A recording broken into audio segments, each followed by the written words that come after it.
Saludos a todos. Quisiera darles las bienvenidas a esta pequeña disertación sobre lo que es el horizonte epistémico, un acercamiento a lo investigativo en el marco de los eventos del cierre de los cursos de bases epistémicas de la ciencia de la educación, del doctorado en ciencias de la educación de nuestra Universidad Pedagógica Experimental Libertador en sus convenios. Sin más preámbulo, vamos a comenzar a compartir la presentación que me acompañará durante esta breve disertación.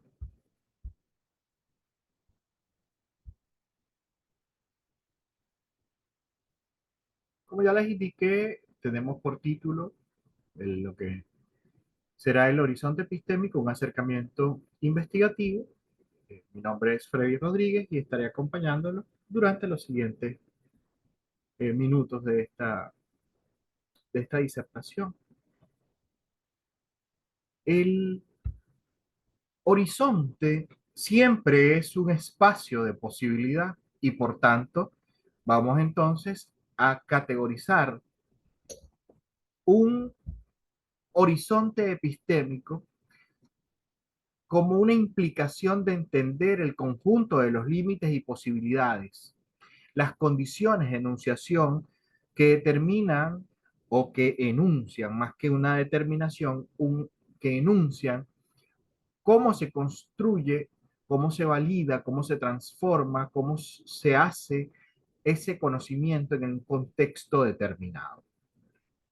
Es una noción profundamente filosófica y crítica que puede desglosarse en varias maneras, del cual en ese horizonte epistémico tenemos que establecer un marco para el sujeto que investiga.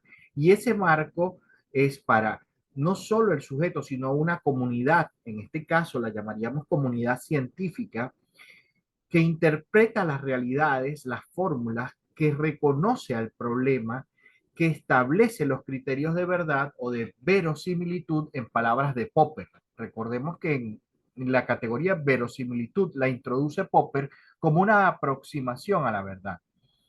Este horizonte no es fijo ni universal, hay que tenerlo bien claro, cambia según la época, la cultura, el paradigma científico o la posición ideológica de quien investiga, de quien se encuentra inmerso en ese horizonte.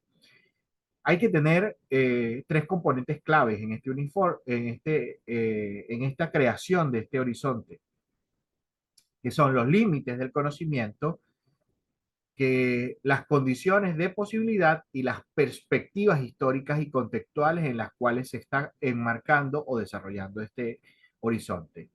Lo que se considera cognoscible es un espacio fundamental porque es lo que te va a establecer el límite entre lo que puedes conocer y lo que no puedes conocer. Las condiciones de posibilidad te habla de los saberes, de los métodos, del lenguaje que se te va a permitir en ese conocer. Y las perspectivas históricas y contextuales te indican que cada época trae sus propios avatares, traen sus propias incertidumbres, traen sus propios horizontes epistémicos que van influidos por los valores y los intereses e incluso en la modernidad por la tecnología. Autores y referencias que vamos a hacer en este momento.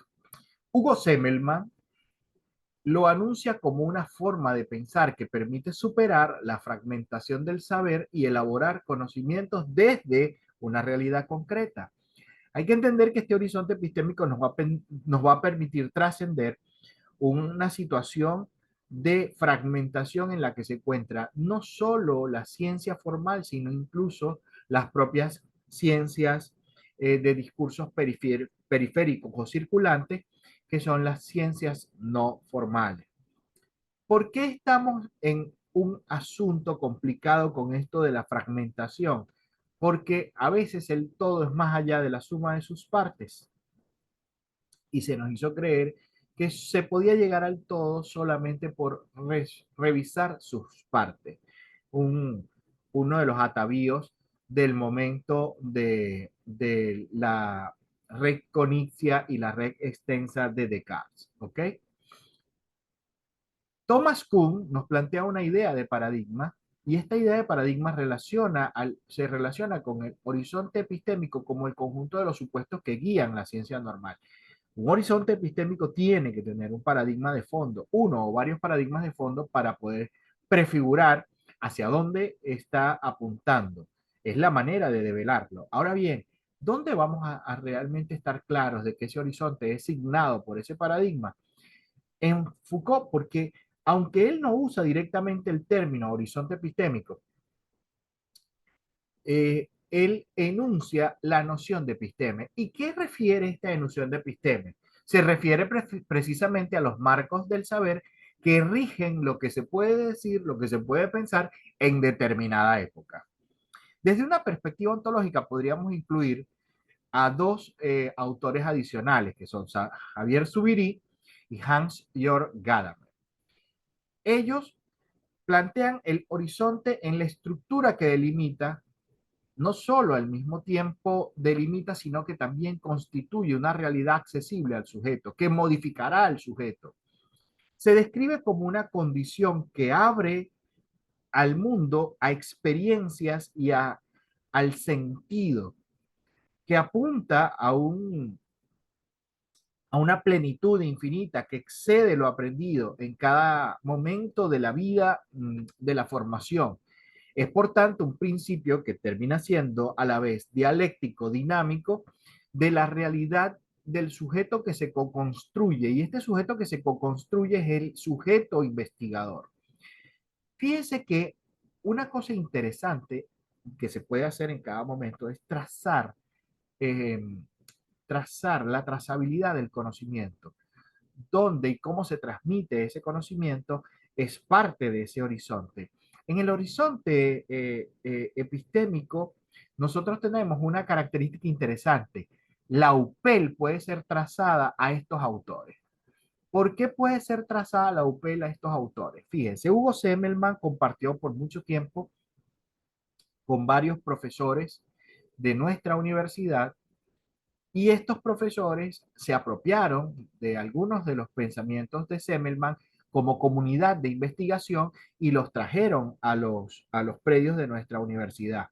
Javier Zubirí fue el maestro de epistemología y metateoría de dos grandes maestros que se acercan y que se relacionan directamente con el profesor Freddy Millán Borges en los primeros encuentros doctorales de la Universidad Pontificia de Roma, donde se forma el profesor Freddy Millán Borges y donde toma parte de esta idea para traerla incluso al doctorado de educación de nuestra universidad. Esta trazabilidad te permite ver que las ideas pasan y modifican a los sujetos y que hay una proximidad entre estos sujetos y quien te forma. Y tú tienes que poder establecer ese horizonte también de formación en el otro, en el que va a quedar con la huella, con la impronta de lo que se da en ese espacio formativo. Ahora bien, estos horizontes epistémicos los entendemos es en las ciencias, porque en ellas es donde vamos a ver sus primeras muestras, ¿ok? Y este horizonte epistémico que vamos a entender en la ciencia lo vamos a entender como una representación. Fíjense, en el recuadro superior de la imagen que se encuentra en la parte superior derecha, vamos a ver 5 posturas de una misma persona que evolucionó. Nosotros podemos decir que evolucionó desde el punto de vista del saber. Primero el saber filosófico, profundo, reflexivo, luego un saber científico que tiene varios momentos de observación y esos varios momentos de observación van a atender a unas rupturas que hay en esos momentos científicos, ¿ok? Del macrocosmo, del microcosmo, incluso de la composición de los materiales y luego vemos un ser en plena libertad porque está formado, ¿ok? En educación esto nos traduce que tenemos paradigmas, varios paradigmas pedagógicos que podríamos llamarlos positivistas, constructivistas, críticos, etcétera. Cada uno de ellos delimita un horizonte que se considera válido donde Hay un control de lo que se enseña y de lo que se aprende. Ahora bien, aquí quisiera introducir una paradoja interesante para ver cómo la realidad es modificada. Esta paradoja es la paradoja del gato de Schrödinger, un gato que está dentro de una caja cerrada y dentro hay un dispositivo que en cualquier momento puede romperse y hacer que se desprenda un isótopo radioactivo. Esto es una, perdón, esto es ¿cómo es que? Una representación que hace Schrödinger para preguntarle al común, al observador, el gato, ¿estará muerto o estará vivo? Pero recuerden que la caja está cerrada. Es una metáfora que relaciona potencialidades. Y fíjense que si relaciona potencialidades, en esta metáfora, en esta paradoja, se habla del principio de superposición. El gato estará al mismo tiempo vivo y muerto porque no hay manera de saber si está vivo o muerto porque no hay un observador interno. Solo se sabrá la verdad una vez se destape la caja. Ahora bien, en una forma metafórica, esta potencialidad la podemos referir en los estudiantes y en los investigadores. Un estudiante no es una entidad fija, un investigador no es una entidad fija. Son posibilidades abiertas que se concretan según las condiciones del entorno, de las metodologías y de las expectativas, tanto de ellos mismos como de quienes les forman. Entonces, hay una dualidad en el investigador. Ese investigador está y no está investigando al mismo tiempo. Ese investigador está modificándose y no se está modificando al mismo tiempo. Hay que valorar esta paradoja y más adelante vamos a verlo con los quiebres epistémicos. En educación, el horizonte epistémico enmarca tres elementos, por lo menos, que podemos visibilizar hasta ahora, que son qué contenidos se enseñan, qué metodologías se consideran válidas y qué tipo de sujeto se forma. Ese sujeto será crítico, técnico, reproductor. Eso depende precisamente de las intencionalidades curriculares y de las intencionalidades de la institución y de la propia persona que se forma. Recuerden que estamos signados en dos voces griegas. Una es episteme, la otra es tecné. La episteme la hemos estado debatiendo durante nuestros cursos y precisamente habla del asunto teórico y de la conformación de la teoría. Ahora, la tecné es aquello que nos permitimos hacer, ¿ok? Por eso es que estamos en el debate constante de lo que hacemos y lo que teorizamos. Ahora, las posibilidades y el horizonte te permite preguntarte qué futuro podemos construir. La educación, recuerden que no es un proceso ni lineal ni determinista, que al igual que la mecánica cuántica, el acto de observar lo modifica. O sea, de cómo tú contemplas esa realidad, ya estás modificándola. Eso es lo que te dice Gadamer. Eso es lo que te agrega Gadamer en el proceso de enseñanza, en el proceso de investigación. Gadamer te dice, epa, a ti te va a modificar ese proceso porque tú eres parte del mismo. Entonces, tú tienes que estar claro que el proceso de observar, que es evaluar, enseñar, intervenir, influye en el resultado. Esto abre una puerta a una pedagogía de la incertidumbre, donde el docente no impone una única verdad, sino que también facilita el emerger, el brotar de múltiples trayectorias y de múltiples aprendizajes. Como investigadores, ustedes deben dar cuenta precisamente de esa multiplicidad de situaciones. Ahora bien, vamos a apropiarnos de dos posturas de dos escritores que son de mi gusto particular, que son Carlos Escliar, filósofo y pedagogo argentino, que reflexiona sobre la educación desde una perspectiva de la ética, la estética y, y una perspectiva epistémica. Su obra invita a repensar el lugar del sujeto en los procesos educativos y los límites del conocimiento escolar. O sea, las preguntas que pues, se pueden investigar en estos momentos son hacia dónde está apuntando estos procesos educativos, cuáles son los nuevos límites, límites que van a prefigurar un nuevo horizonte. Boaventura de Sousa Santos, que es un sociólogo portugués que presentó la epistemología del sur, Latinoamérica, y ahí como un dato interesante, en aquello de la trazabilidad, Boaventura de Sousa Santos nos acompañó por mucho tiempo acá en Venezuela. Habla de un epistemicidio, es decir, las teorías propias de nuestra tierra no han sido validadas ni consideradas por el resto del mundo occidental. Estamos dejando pasar un interesante momento al revisar eso que nosotros construimos como talante de un nuevo saber, eso que ustedes están construyendo en cada una de sus investigaciones que han realizado hasta ahora y lo que construirán en sus posibles tesis doctorales. Su enfoque amplía el horizonte epistémico. O sea, ampliar el horizonte epistémico es considerar nuevos discursos.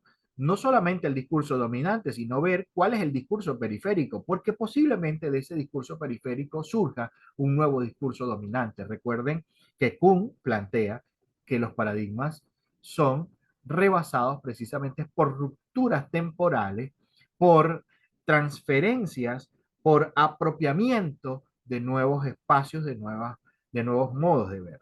Ahora bien, ustedes se preguntarán, ¿y qué tiene que ver el mar y el cielo con esto que estamos discutiendo? Hay un bolero del cual hemos estado haciendo mucho estudio por lo que significa, por lo que aporta, por lo que trae a los conceptos de la educación, pero fíjense que en este caso lo vamos a copiar como una metáfora del horizonte. En ese horizonte nosotros estamos viendo dos, eh, dos entidades diferentes. Una es el cielo y el otro es el mar. El poema como tal habla de una despedida donde hay que poner distancia. Sin embargo, a mí me llama poderosamente la atención el verso 2 y el verso 3.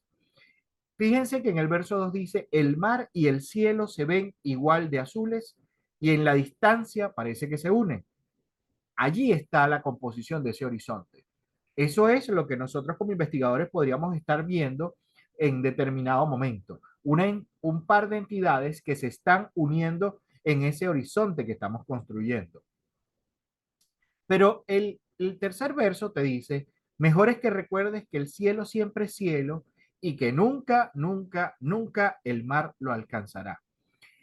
Allí sabemos que son ya un contenido epistémico porque hay ya la teoría clara de la diferenciación de posicionamiento de las dos entidades que estamos eh, referenciando. Sin embargo, hay una manera de que ellas se alcancen, que es precisamente en los procesos de teorización que el sujeto va a transmitir en la medida de que él interprete qué es lo que está sucediendo con ese horizonte y esas dos entidades. Esto a la luz de esta nueva imagen que les presento de un mismo sujeto viendo tres momentos distintos, que incluso pueden ser tres sujetos distintos, que están viendo un mismo objeto, pero que se están creando imaginarios distintos por la posición en la que observan. ¿Ok?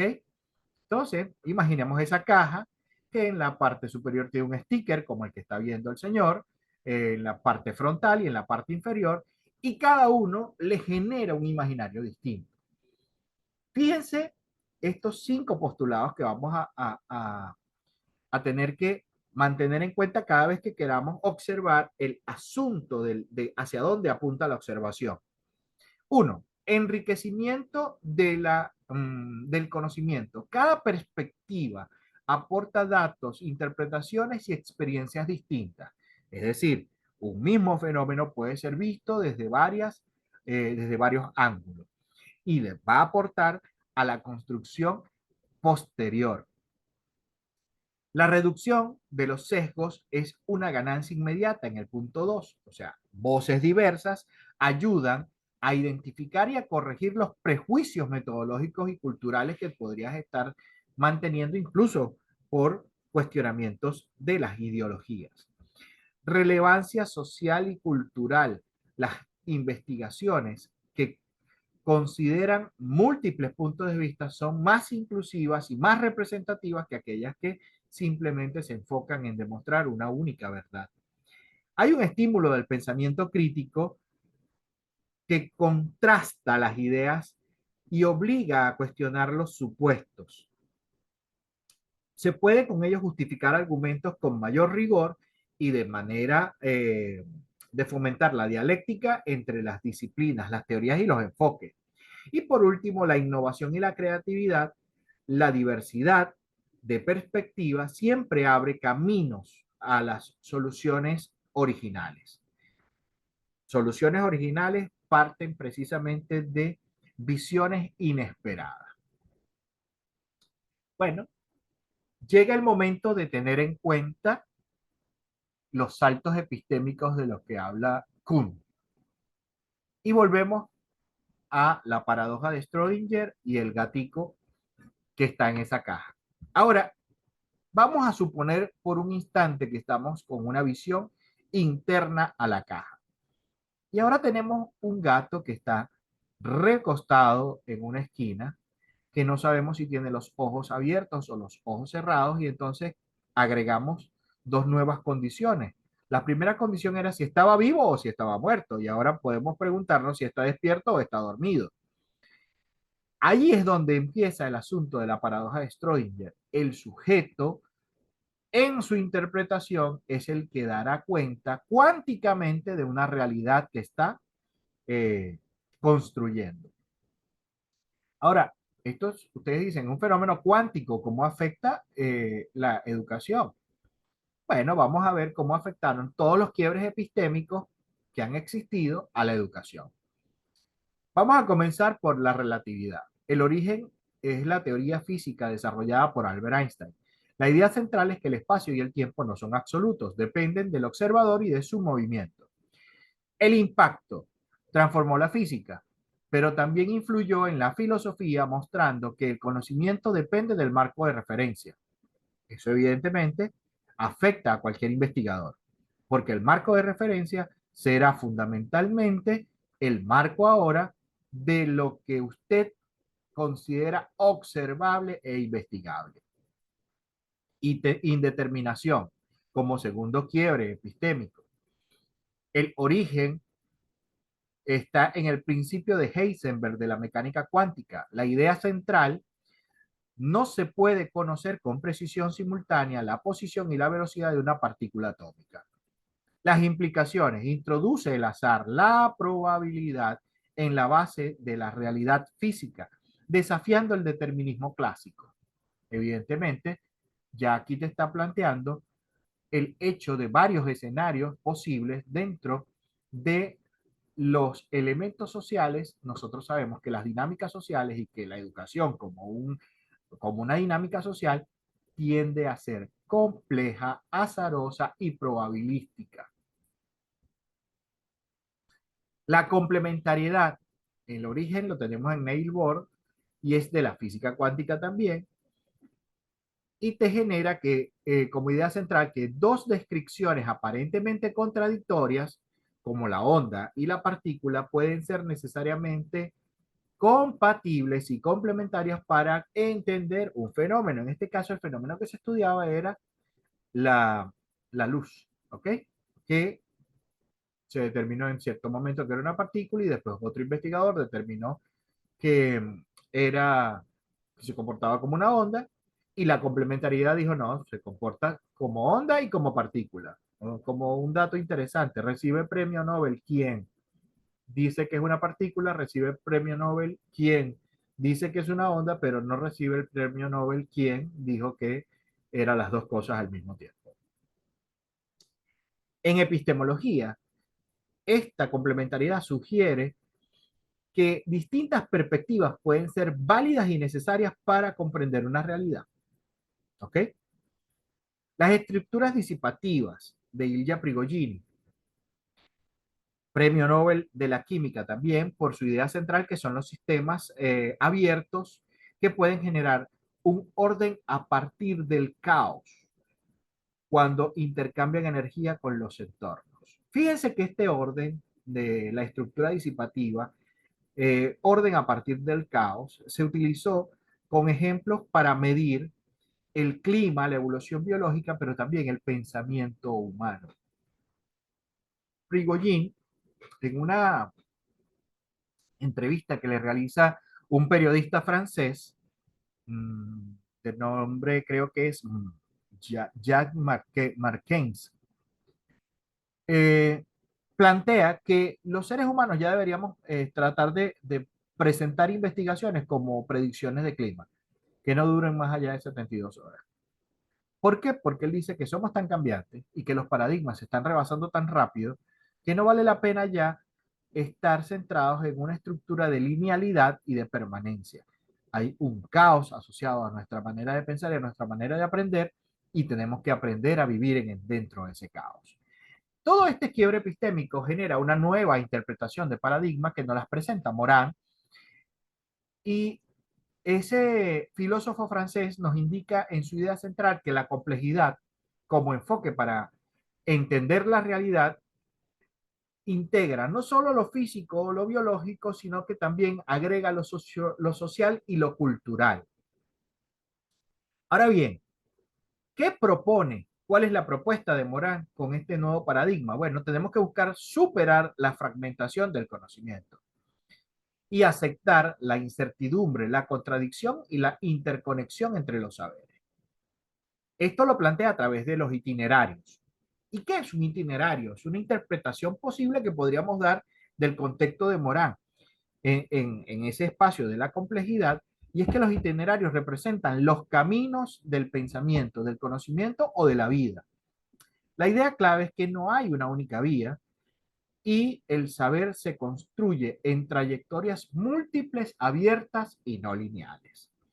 Si hacemos caso de esto, vamos a plantear una escena que quiero yo que contemplemos a la luz de lo que nos planteó Heidegger en su texto La pregunta por la técnica. Él trata de hacer una aproximación a cómo nosotros nos comportamos dentro de la técnica, y ese comportamiento dentro de la técnica viene asociado porque recuerden que todo lo que nosotros aprendemos dentro de nuestros saberes universitarios terminan siendo una técnica.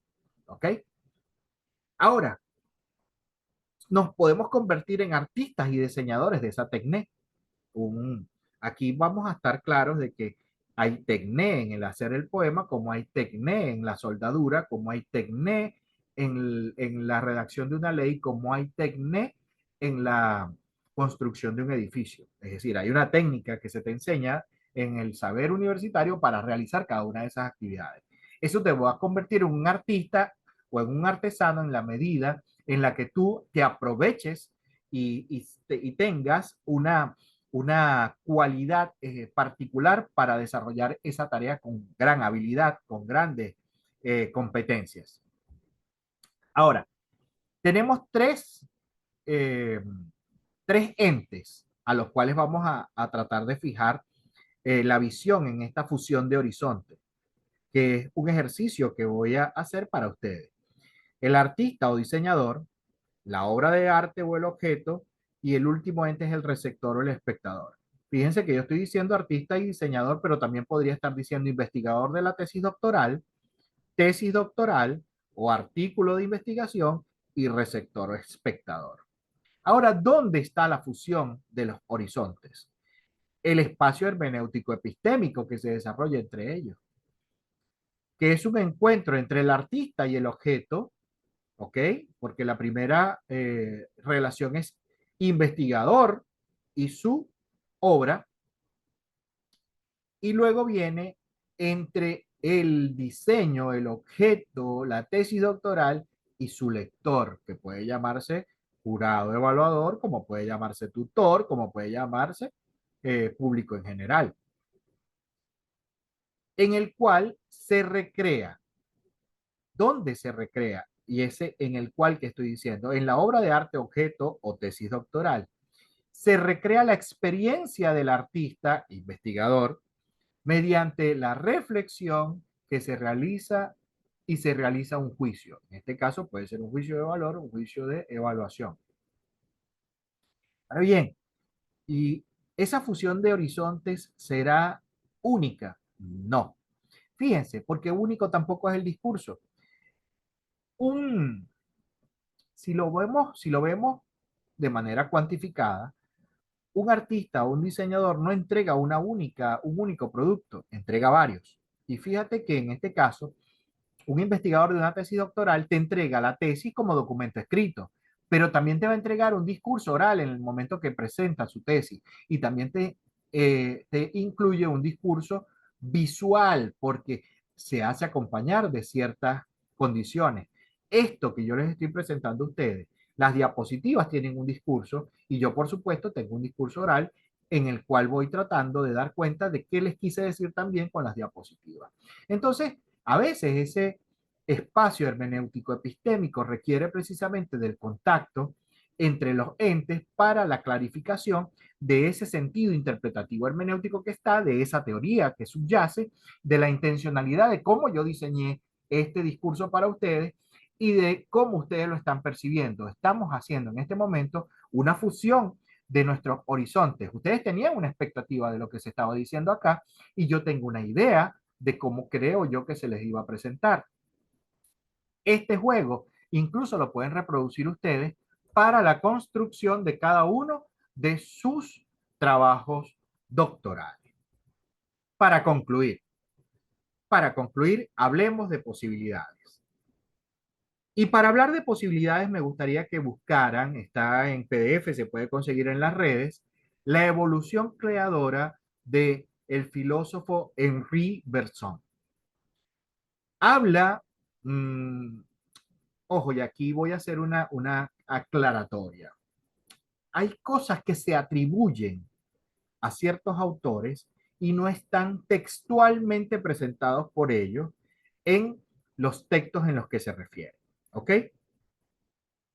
Esta aproximación que les voy a hacer de las imágenes de una bala y una granada, se encuentra la referencia en la evolución creadora de Henri Bergson. Sin embargo, fíjense, Eh, a Freire se le atribuye una expresión como que nadie enseña y nadie aprende, y eso no está textual, literal en ninguna de las obras de Freire. A, a la obra del Quijote se le atribuye aquello de que ¿por qué ladran los perros? Porque avanzamos, eso tampoco está literalmente en el Quijote. Entonces, literalmente, como yo se los voy a presentar acá, no está en Henri Bergson el, el, la interpretación metafórica que él hace, está. Lo que no está es literalmente que hay gente que dice que el pensamiento no debe ser una bala, sino una granada. No, cuidado con eso, ¿ok? ¿Qué hace Henri Bergson? Henri Bergson se basa en el hecho de que la bala tiene una trayectoria única y determinable. ¿Ok? Que solamente es modificable por dos factores. Una trayectoria de una bala se modifica por el peso propio de la bala y por la atracción de gravedad de la Tierra. Por eso es que tiene una trayectoria que se podría llamar parabólica u oblicua. ¿Ok? Pero trayectoria al fin, una trayectoria que es determinable y que puede ser calculada.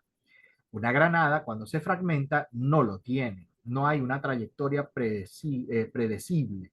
Por eso es que selecciono esta imagen que tenemos a la izquierda de una persona con un pensamiento proyectado en varias fracciones hacia muchos lados. Es decir, en resumen, Bersón usa la metáfora de la bala y la granada para destacar la diferencia entre un cambio lineal, predecible y único, que es la bala, y un cambio múltiple, explosivo y fragmentado, que es la granada. Se caracterizan ciertos procesos vitales y evolutivos precisamente de esa manera. Nuestra manera de ver cómo evolucionar a partir de las posibilidades, a partir de los horizontes de fusión, a partir de los horizontes epistémicos, es poder considerar un cambio múltiple, un cambio explosivo, un cambio fragmentado. Esto le da la razón también a Thomas Kuhn cuando dice, los cambios son abruptos, son rupturas, no necesariamente están predestinados ni preestablecidos. Y ya lo pudieron ver con cada uno de los quiebres epistémicos que se plantearon. me tomé la libertad de escribir el siguiente texto para cerrar esta intervención con ustedes.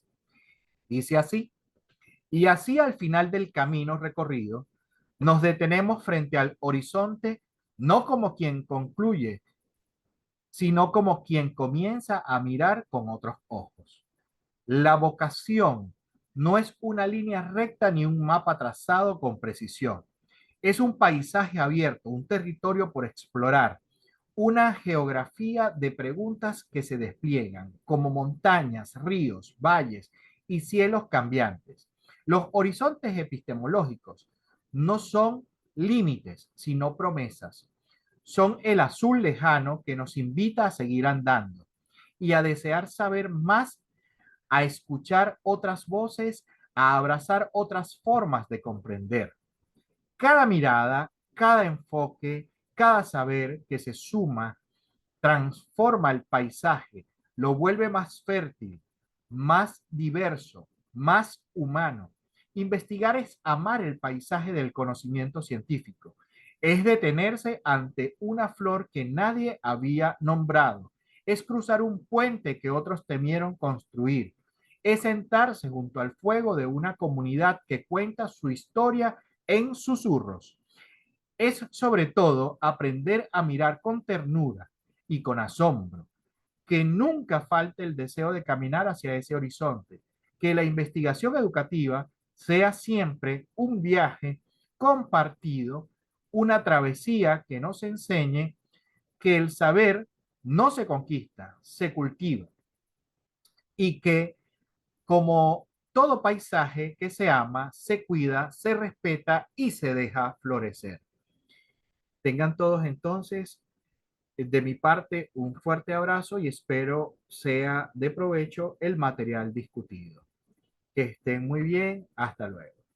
En una próxima oportunidad esperemos poder ahondar en cualquiera de estos temas que son sumamente interesantes. Agradecido.